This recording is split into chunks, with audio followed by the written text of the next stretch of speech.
दोस्तों, कर्मा के पास ना कागज है न किताब है, फिर भी सारे जगत का हिसाब है। ये कहा जाता है कि जो कर्म हमने पहले किए हैं उनका फल हमें आज मिलता है, और जो आज करते हैं उसका फल हमें बाद में मिलेगा। किसी ने सच ही कहा है, दूसरों के साथ किया हुआ छल बर्बादी के सारे रास्ते खोल देता है। अगर आप किसी के साथ बुरा करते हैं तो आपके साथ भी बुरा ही होगा। आइए इसे एक कहानी के माध्यम से समझते हैं। बहुत समय पहले की बात है। एक बहुत पुराना गांव था। उस गांव का नाम रामपुर था। उस गांव के लोग बहुत ही सीधे और सच्चे थे। उसी गांव में एक बुजुर्ग आदमी, उसकी पत्नी और 2 बच्चे रहते थे। बड़े बेटे का नाम कबीर था और छोटे बेटे का नाम सिद्धार्थ था। उसके माता पिता खेती का काम करते थे। वह एक किसान थे। समय के साथ साथ वह दोनों भाई अब बड़े हो गए थे।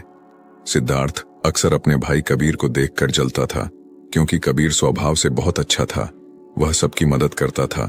उसके दिल में सबके लिए दया और आदर भाव था। सिद्धार्थ का स्वभाव ऐसा था कि उसके दिल में दूसरों के लिए कोई दया नहीं थी। वह अपने माता पिता से भी ठीक से बात नहीं करता था। वह हमेशा दूसरों का अनादर करता और नुकसान पहुंचाते रहता था। धीरे धीरे काफी वक्त गुजर गया। कबीर और सिद्धार्थ के माता पिता का देहांत हो गया। उसके माँ बाप इस दुनिया में नहीं रहे। कबीर उस वक्त घर पर नहीं था, वह दूसरे शहर गया था। जैसे ही उसको इस बात का पता लगा, वह सब काम छोड़कर दौड़ता हुआ अपने घर पहुंचा। कबीर को विश्वास नहीं हो रहा था कि उसके माता पिता अब इस दुनिया में नहीं रहे। कबीर और सिद्धार्थ ने उनका अंतिम संस्कार किया। वह बहुत दुखी था। वह उनसे बहुत प्रेम करता था। उसने गांव वालों को भोजन के लिए आमंत्रित किया और ब्राह्मणों को दान दक्षिणा देकर विदा किया। अब कबीर और सिद्धार्थ दोनों अकेले रहते थे। धीरे धीरे वक्त गुजरता गया। वह हर साल अपने माता पिता की बरसी पर ब्राह्मणों को भोजन कराता और दान देता। ये सब चीजें सिद्धार्थ को पसंद नहीं आती थीं। वह कबीर से बहुत ईर्ष्या करता था और वह कबीर से जलते रहता था। उस राज्य का राजा बहुत अच्छा था। वह राजा सबकी मदद भी किया करता था। इसीलिए एक बार अपने माता पिता की बरसी पर कबीर ने अपने राज्य के राजा को आदर सत्कार के साथ अपने घर बुलाया और राजा के सामने ब्राह्मणों और उसके सगे संबंधियों को खाना खिलाया। ब्राह्मणों को दान भी दिया ताकि उसके माता पिता स्वर्ग में अच्छे से खुश रह सकें। सिद्धार्थ वहां खड़ा था। राजा भोजन करने के बाद सिद्धार्थ के पास गए। सिद्धार्थ ने राजा को प्रणाम किया। तभी राजा ने सिद्धार्थ से पूछा, तुम्हारा भाई तुम्हारे माता पिता के लिए इतना कुछ करता है, तुम ऐसा क्यों नहीं करते हो? आखिर वह तुम्हारे भी माता पिता थे। क्या तुम्हें यह समझ नहीं आता कि तुम भी अपने माता पिता के लिए कुछ कर सकते हो? सिद्धार्थ ने राजा से कुछ नहीं कहा और चुपचाप वहां से चला गया।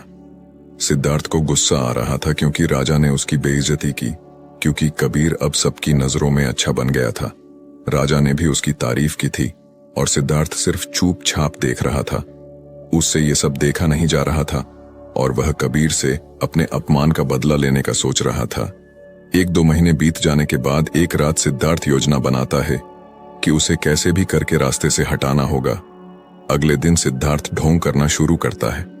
नगर के सामने जोर जोर से चीखने लगता है और यह दिखावा करता है कि उसके माता पिता के गुजर जाने के बाद वह बहुत अकेला हो गया है और दुखी है, और सब लोगों से कहता है कि मेरे माँ बाप मेरे सपने में आए थे, वह स्वर्ग में खुश नहीं है। वह कह रहे थे कि कोई वहां जाकर उन्हें खाना बनाकर खिलाए, उनकी सेवा करे, वो तभी खुश रहेंगे। उन्होंने मुझसे कल रात सपने में कहा था कि मेरे भाई कबीर को मेरे पास भेज दो, वह उनकी बहुत सेवा करता है, वह इसके साथ बहुत खुश रहेंगे, तभी उनकी आत्मा को शांति मिलेगी। उन्होंने ऐसा कहा मुझसे। यह मामले की बात राजा तक पहुंच गई और राजा खुद वहां आता। हे राजा ने ज्यादा सोचा नहीं, उसे लगा कि सिद्धार्थ सच कह रहा है और कहते हैं, यह तो अच्छी बात है। कबीर को अपने माता पिता की सेवा करने का मौका मिल रहा है, और मिले क्यों ना, इतने साल से जो पुण्य कर रहा है, राजा कहते हैं। लेकिन इसके लिए तो कबीर को मरना पड़ेगा। कबीर ये सब देख रहा था। कबीर को यह सब समझ आ गया था कि यह सब केवल उसे फंसाने की चाल है, क्योंकि उसका भाई उससे नफरत करता है। लेकिन वह फिर भी सब लोगों से कहता है, चलो ठीक है, इस बहाने में अपने माता पिता की सेवा करता हूं। वह राजा से कहता है, महाराज, आप अगले दिन नदी किनारे एक नाव का बंदोबस्त कराए। मैं नाव से कूदकर नदी में अपनी जान दे दूंगा और फिर स्वर्ग में जाकर अपने माँ बाप की सेवा करूंगा। राजा ने कहा, ठीक है। अगले दिन इन सभी चीजों की व्यवस्था कर दिया जाएगा और उसने मरने के लिए तैयारी करना शुरू कर दी। सिद्धार्थ यह सब देखकर मन ही मन बहुत खुश था। अगले दिन कबीर ने जैसा राजा से कहा था उसके मुताबिक राजे ने नदी के किनारे एक नाव का बंदोबस्त कर दिया। राजा और सारे गांव वाले भी वहां आ गए थे। कबीर आखिरी बार उस गांवों और सब लोगों को देखता है, फिर नदी में कूद जाता है और सारे गांव वालों को पता चल जाता है कि कबीर अब इस दुनिया में नहीं है। अब वह स्वर्ग की ओर चला गया है अपने माता पिता की सेवा करने के लिए। सिद्धार्थ बहुत खुश था कि उसका इकलौता भाई अब दुनिया में नहीं रहा। जो भी जमीन और वसीयत है अब वह सब मेरा है, मैं ही इसका मालिक बनूंगा। धीरे धीरे काफी दिन गुजर गए। एक दिन अचानक से राजा के दरबार के बाहर कबीर बैठा होता है और जोर जोर से रो रहा होता है। राजा के सिपाही ने देखा कि कबीर वहां बैठा बैठा रो रहा था। पहले तो सब डर रहे थे उसके पास जाने से। फिर कुछ देर बाद सिपाही पूछते हैं, ये चमत्कार कैसे हुआ? तुम जिंदा कैसे हो? कबीर मौन रहा। फिर सिपाही उसे दरबार में ले जाते हैं। सिपाही कबीर को लेकर आ रहे होते हैं। राजा उसे जिंदा देखकर बहुत आश्चर्यचकित थे और कबीर से पूछते हैं। तब कबीर राजा को बताता है, महाराज, मैं स्वर्ग में गया था। मैंने देखा मेरे माँ बाप अभी भी खुश नहीं हैं। वो मेरे पर गुस्सा हो रहे थे और कह रहे थे, तुम्हें तो खाना बनाना भी नहीं आता, तुम तो हमारी सेवा भी ठीक से नहीं कर रहे हो। तुमसे अच्छा तो सिद्धार्थ है, जो तुमसे अच्छा खाना बना लेता है और वह हमारा ख्याल भी रखेगा। तुम जाओ और उसे भेज दो। राजा कहता है, अगर ऐसा है तो सिद्धार्थ को इसके लिए मरना पड़ेगा। राजा अपने कुछ सैनिक को भेजता है और वह सिद्धार्थ के पास जाते हैं और कहते हैं कि महाराज ने तुम्हें राज दरबार में बुलाया है। और सिद्धार्थ उनके साथ आ जाता है। राज दरबार में पहुंचकर सिद्धार्थ ने देखा तो उसका भाई कबीर वहीं मौजूद था।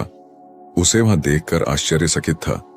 राजा उसे सारी बातें बता देते हैं और कहते हैं, तुम्हारे भाई ने माता पिता के लिए इतना त्याग किया है, अब तुम्हारी बारी है। तुम्हारे माता पिता चाहते हैं कि तुम उनकी अच्छे से सेवा करो। राजा उससे कहते हैं, क्या तुम उनके लिए ऐसा कुछ नहीं कर सकते?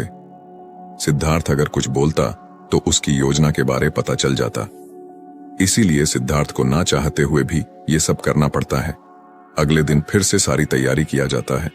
कुछ देर बाद सिद्धार्थ घर आ जाता है और सोचता है, मैं वहां जाऊंगा ही नहीं। अगर मैंने ऐसा किया तो वह सच में मुझे मार ही देंगे। आज रात को ही मैं गांव छोड़कर कहीं चला जाऊंगा। दूसरी तरफ कबीर ने राजा को सारा सच बताया। असल में वह जिंदा कैसे बचा था, उसने पहले ही मछुआरे से बात कर ली थी। जब कबीर नदी में कूदा तो थोड़ी ही देर बाद मछुआरे ने उसकी जान बचा ली थी, जिससे उसकी जान बची और वह 1 महीने तक नगर से दूर रहा था और किसी को भी नहीं पता चला कि वह जिंदा है। फिर सही समय पर राज्य में लौट आया। वह यह सब सिर्फ इसलिए किया क्योंकि वह उसके भाई सिद्धार्थ को एक सबक सिखाना चाहता था। इधर सिद्धार्थ शहर छोड़कर जाने की योजना बना चुका था। अपने योजना के अनुसार वह रात के अंधेरे में ही घर छोड़कर भाग जाता है। वह घर छोड़कर कुछ दूर गया ही था कि तभी राजा के कुछ सैनिकों की नजर उस पर पड़ती है और उसे रोकने का प्रयत्न करते हैं। सिद्धार्थ और सैनिकों के बीच हाथापाई और लड़ाई शुरू हो जाती है। सिद्धार्थ को सैनिकों ने पकड़ रखा था। सिद्धार्थ गुस्से में आकर एक सैनिक के सिर पर एक लकड़ी से मारता है। सिर पर चोट लगने से उसकी वहीं पर मौत हो जाती है। कबीर ने जो सारी बात राजा को बताई थी वह सिद्धार्थ को माफ करने वाले ही थे, लेकिन जैसे ही राजा को यह बात मालूम पड़ती है कि सिद्धार्थ गांव से भाग रहा था और उसने एक सैनिक की हत्या कर दी है, यह सारी बातें जब राजा को पता चलती है वह अब सिद्धार्थ पर और गुस्सा हो जाते हैं और राजा क्रोध में आकर उसे मृत्युदंड का आदेश देते हैं। अगली सुबह उसे नाव से धक्का देकर मारने का आदेश जारी कर दिया जाता है। उसको उस आखिरी समय पर अपनी गलती का एहसास होता है कि जिंदगी के अंतिम वक्त में भी उसने लोगों का बुरा ही किया। वह रो रहा था। उसे भी अपने जीवन के आखिरी पलों में गलती का एहसास होता है।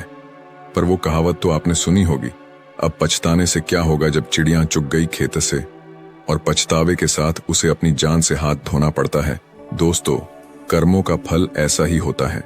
जैसी करनी वैसी भरनी। बुरे इंसान को आखिरी वक्त तक सही और गलत का पहचान नहीं होता।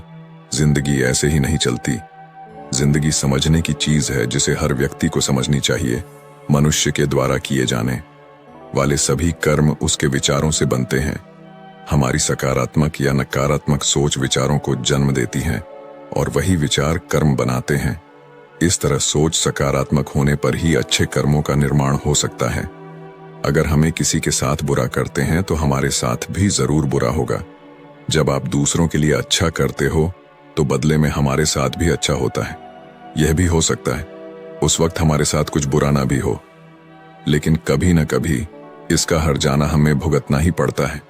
इसलिए हमें किसी के साथ बुरा करने का कोई अधिकार नहीं है, क्योंकि कर्मों का फल कभी न कभी मिलता जरूर है। दोस्तों, आपने आज के इस वीडियो से क्या सीखा वह मुझे आप कमेंट में बता सकते हैं।